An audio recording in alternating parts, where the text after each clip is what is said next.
함께 말씀을 나눴습니다. 창세기 3장 말씀이었죠.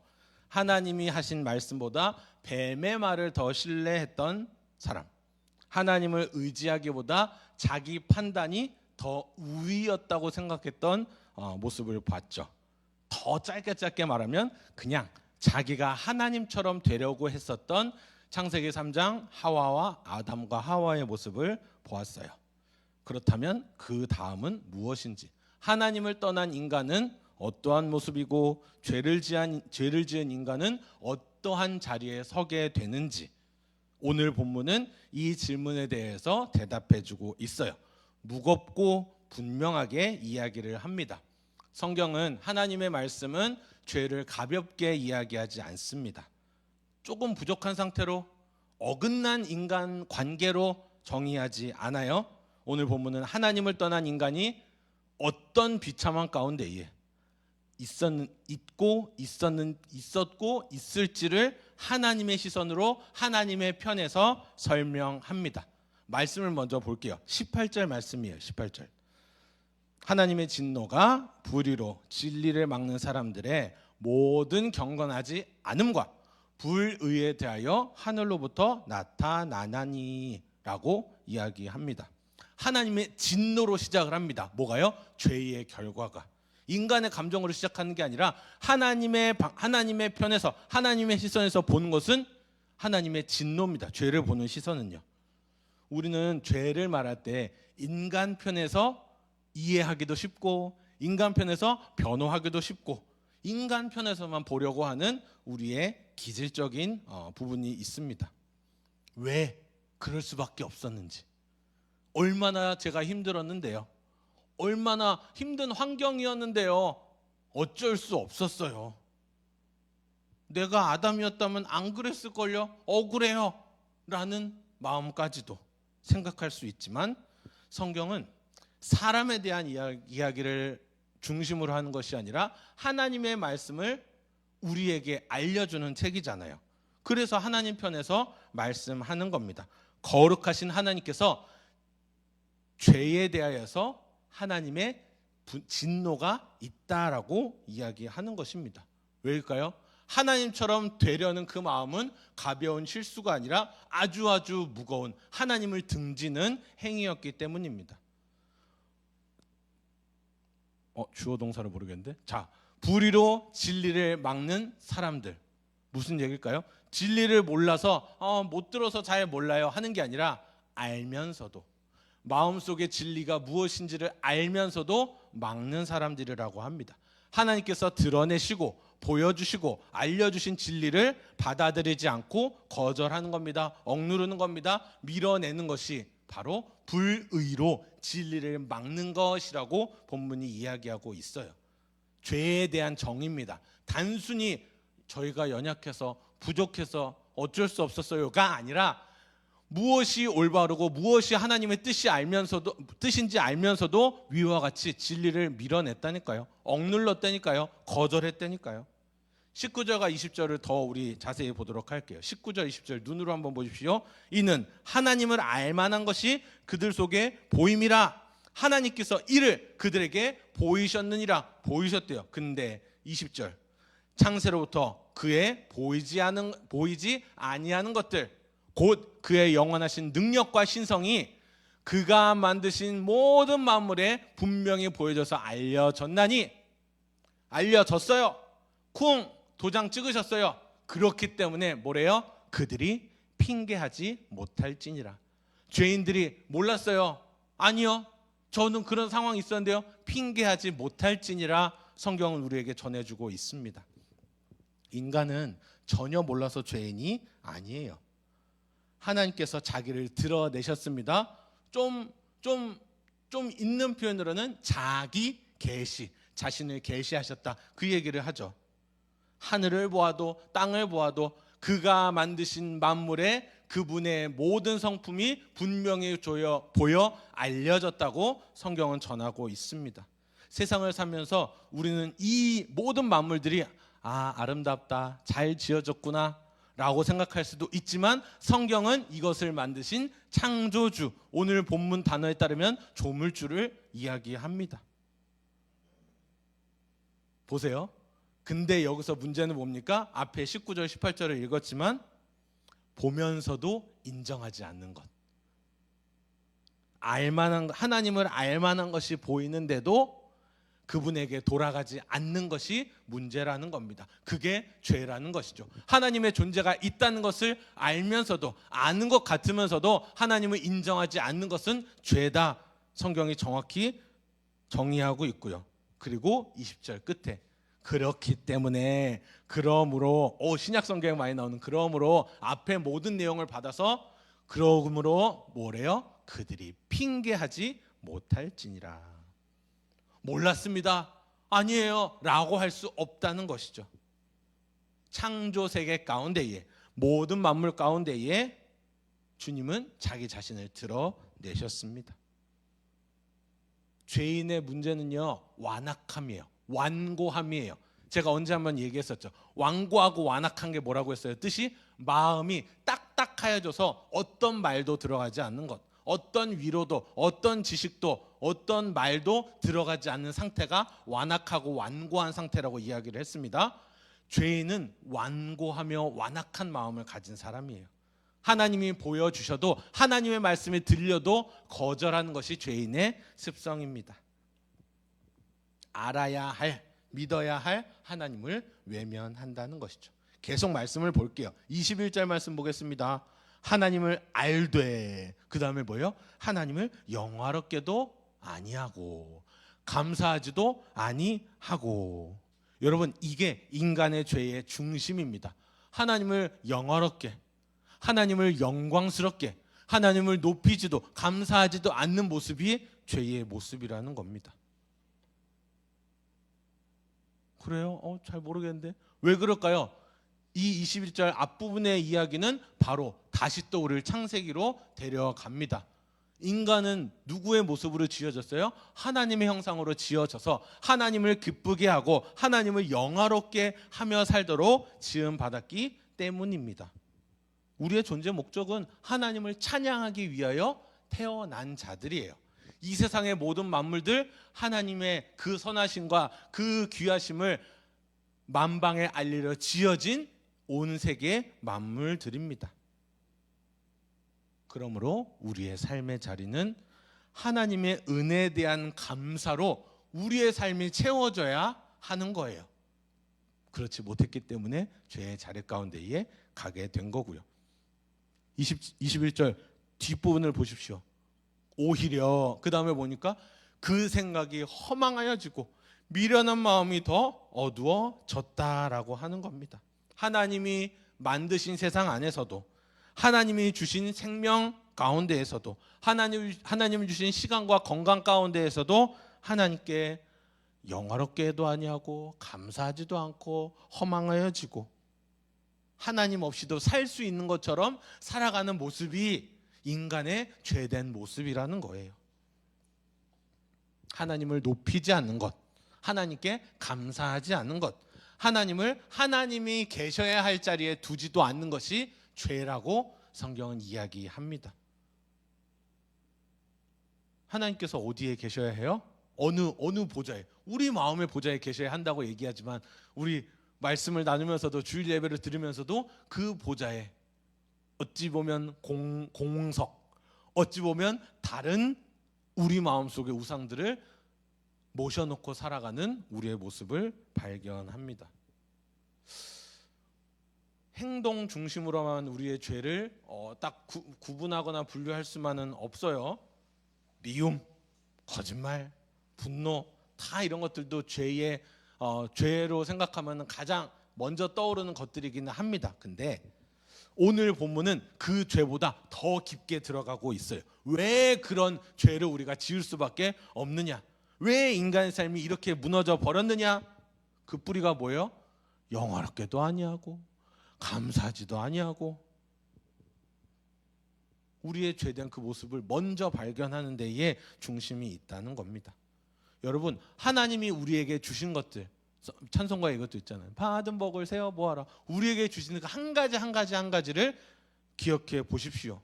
몸도 하나님이 주셨고, 시간도 하나님이 주셨고 오늘 하루도 하나님께서 주셨고 가족도 하나님께서 주셨고 살아갈 자리도 하나님께서 주셨어요. 근데 그 주신 하나님의 은혜에 반해서 우리의 삶은 어떻게 살아가고 있는지, 하나님께 영광보다는 내 자랑을 더 좋아하지는 않는지, 감사로 나아가기보다는 당연한 거 아니야? 처럼 감사보다는 그냥 일상을 당연하듯 살아가는 우리의 모습들이 있을 겁니다. 하나님을 떠난 인간은요, 중립적으로 살아갈 수 없어요. 중립으로 남지 않아요. 반드시 죄의 무게 가운데로 쏠리게 됩니다. 허망해져요. 마음이 어두워진다고 성경은 우리에게 이야기하고 있습니다. 더 볼까요? 22절 말씀.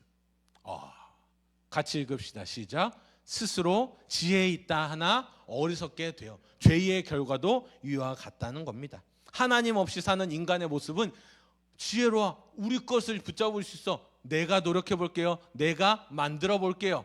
제가 노력해 보겠습니다. 지혜 있다 하나 어떻대요? 어리석게 돼요. 말씀 없이 옳고 그름을 정하겠다고 하는 모습이 있습니다.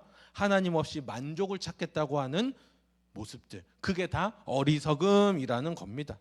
하나님을 두려워하지 않는 상태, 하나님 없이 살 수 있다고 여기는 상태가 바로 어리석음이고요, 죄의 모습이라는 겁니다. 아무리 많이 가졌어도 하나님 없이 살면 어리석습니다. 세상에서 성공하는 위치라고 이야기하더라도 창조주 하나님을 놓치면 어리석은 것이라고 성경은 우리에게 이야기합니다. 23절 볼게요. 함께 읽습니다. 시작. 썩어지지 아니하는 하나님의 영광을 썩어질 사람과 새와 짐승과 기어다니는 동물 모양의 우상으로 바꾸었느니라. 아멘. 하나님을 버리고 아무것도 섬기지 않는 존재, 인간은 그렇게 남지 않아요. 반드시 다른 걸 붙듭니다. 하나님 없이 살아갈 수 있어요?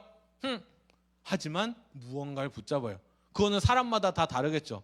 돈, 잘리지 않는 직업, 잘리지 않는 직업, 뭐 가족, 아내, 여친, 남친, 커리어, 상, 수상, 내역 등등등등등. 반드시 하나님이 있어야 될 자리에 사람은 다른 것을 갖다 놓습니다. 스스로 지혜 있다고 하나 그 어리석은 행동을 하게 된다는 거예요. 보십시오. 우상을 만들었다라고 멈추지 않고 하나님의 영광을 바꾸었다라고 이야기하는 겁니다. 우상 만들어서 그렇게 잘못한 거야 라고 한 게 아니라 뭐예요? 하나님의 영광을 뭘로 바꿨대요? 기어다니는 썩어질 것들로 다 바꾸었다고 이야기를 합니다. 죄의 모습이 위와 같다는 거예요. 타락 이후의 인간의 모습이 위와 같다는 겁니다. 하나님께 드려야 할 영광을 썩어질 것에, 없어질 것에, 영원하지 아니할 것에 버려버린 인간의 모습을 지적하고 있어요. 하나님을 모셔야 할 우리 마음의 보좌의 자리에 영원하지도 않고 썩어질 것들, 창조주를 버리고 피조물, 똑같은 피조물, 썩어질 것, 없어질 것, 죽을 것, 그것에 그냥 자리를 내어주고 만 것이죠. 이것을 우리는 인정하기 싫지만 우상 숭배라고 이야기합니다. 하나님 없이 하나님 말고 다른 것을 붙잡는 것을 모두 다 우상 숭배라고 이야기하는 거예요. 저기 나무 앞에서 비나이다 어느덧 이거는 진짜 유튜브에서도 보지 못하는 무속 신앙이 되어버렸어요. 비나이다 하는 그런 거 또 이제는 없죠. 근데 우상 숭배는 여전히 우리에게 있습니다. 뭐가 있어요? 우리가 중요하다 생각하는 것, 하나님보다 더 사랑하는 것, 하나님보다 더 의지하는 것, 하나님보다 더 두려워하는 것, 하나님보다 더 붙드는 것이 있다면 그것이 바로 우상이라는 겁니다. 가족이 될 수도 있고요, 커리어, 내 차, 내 소중한 내 물건들 등등등, 내 캐릭터, 계정 장난 아니죠. 내 게임 계정부터 해가지고요. 사람의 인정도 우상이 될 수 있고요. 내 감정도 우상이 될 수 있습니다. 내가 편해야지, 내 마음이 제일 편해야지, 그게 제일 좋은 거야. 오케이, 오늘은 예배 안 나가도 되겠다. 절대 그러지 마세요.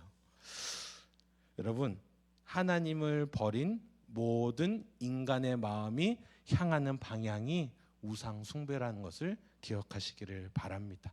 24절 보겠습니다. 보여주세요. 함께 있습니다. 시작. 그러므로 하나님께서 그들을 마음의 정욕대로 더러움에 내버려 두사 그들의 몸을 서로 욕되게 하게 하셨으니. 지금 약간 제 성경책에 문제가 있는데 보면은 뒤에 보면은 로마서 1장 뒷부분에 보면은 내버려 두사가 되게 많아요. 내버려 두사, 내버려 두사, 내버려 두사. 뭐예요? 그냥 두셨다 하는 그 부분을 넘어서 인간이 하나님을 영화롭게 하지 않았기 때문에, 감사하지 않았기 때문에, 어리석어 적었기 때문에, 하나님의 영광을 피조물과 바꿨기 때문에 하나님이 하신 행동이 뭡니까? 내버려 두셨다. 뭘까요? 죄된 인간을 내버려 두면 어떻게 될까요? 썩어 문드러지는 거예요. 하나님의 형상으로 지어진 그 인간을 그냥 가만히 두면 어떻게 될까요? 스스로 영광을 찾아갈까요? 아니요. 우리는요, 우리의 신분을 알아야 돼요. 가만히 있어도 죄를 지을 수밖에 없는 우리의 기질적인 죄의 본성을 우리는 알아야 합니다. 내버려 두셨다. 이거 되게 두려운 심판이에요. 마지막 날의 형벌만 우리는 떠올리지만 성경은 이 현재적인 심판도 이야기한다는 거예요. 죄인을 죄 가운데에 내버려 두시는 것, 죄의 욕망대로 어떠한 개선점도 없이 소망도 없이 내버려 두시는 것이 심판이라는 겁니다. 인간은 하나님 없이 자유로워지고 싶어 합니다. 간섭 없이 내 뜻대로 살고 싶어 해요. 근데 하나님이 그래, 그렇게 살아봐, 무관심, 그렇게 해봐, 네가 하고 싶은 대로 한번 해봐, 내버려 두시는 것. 마음의 정욕대로 더러움에 내버려 두사 그들의 몸을 서로 욕되게 하셨다. 여러분, 이거 되게 무서운 말입니다. 어떠한 소망도 주시지 않는다는 거예요.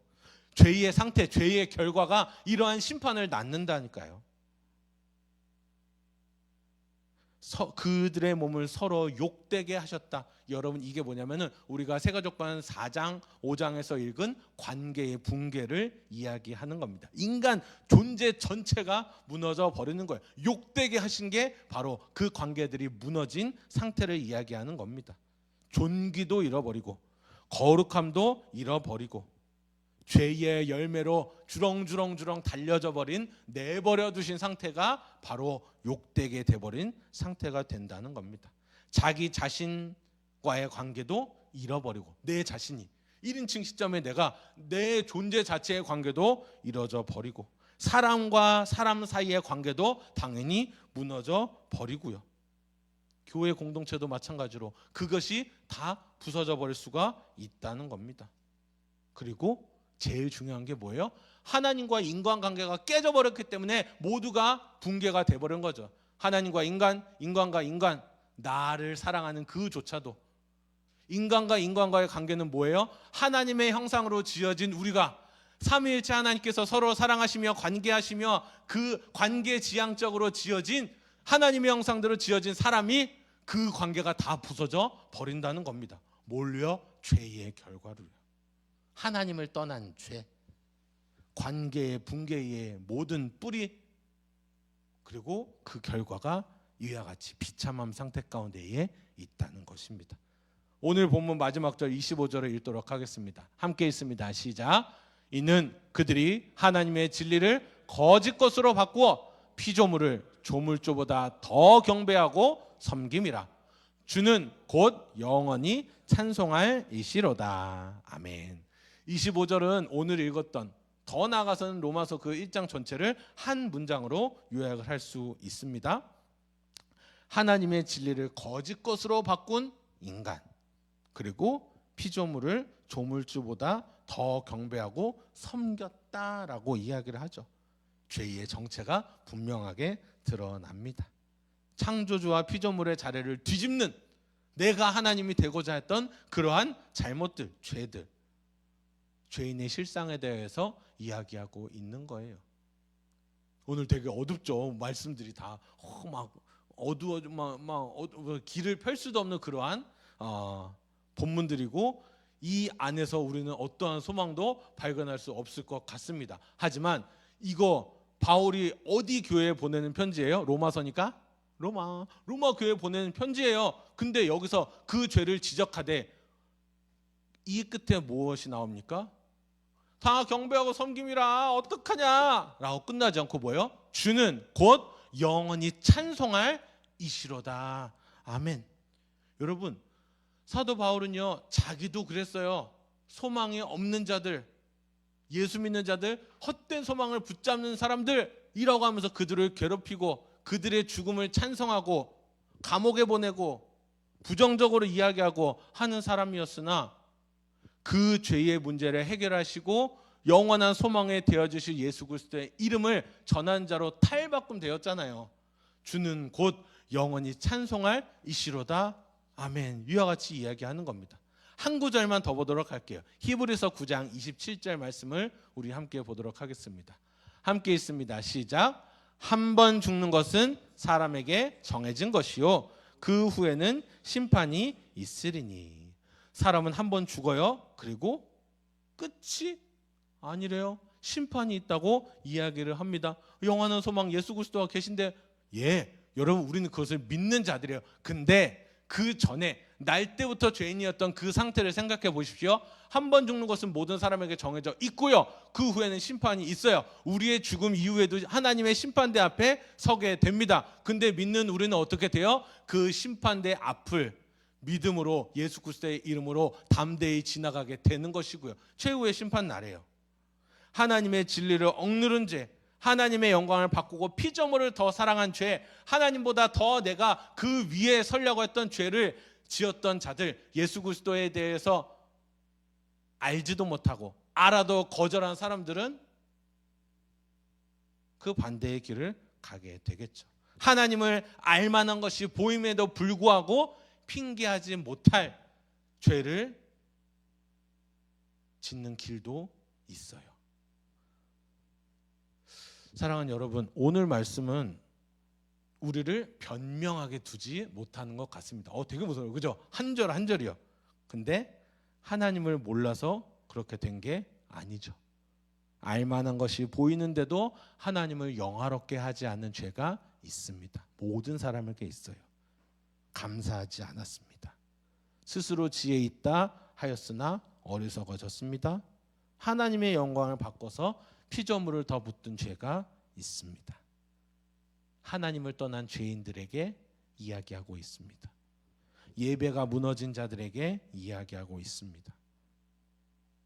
생각이 험하게진 자들, 마음이 어두워진 자들, 삶이 뒤틀려버린 자들, 관계가 무너진 자들, 끝인 것 같아요. 근데 거기서 끝이 아닙니다. 끝나면 안 돼요. 끝나게 두시지 않습니다. 누가요? 우리에게 불가항력적으로 무조건적으로 은혜를 주시고 믿음을 선물로 주시는 우리 주님께서는 그 길을 예비해 두셨다는 거예요. 죄를 죄라고 알도록, 죄로 느끼도록 주님이 도와주신대요. 심판을 심판으로 알도록 주님이 우리를 도와주신대요. 성령님, 우리는 헬퍼라고 이야기하지 않습니까?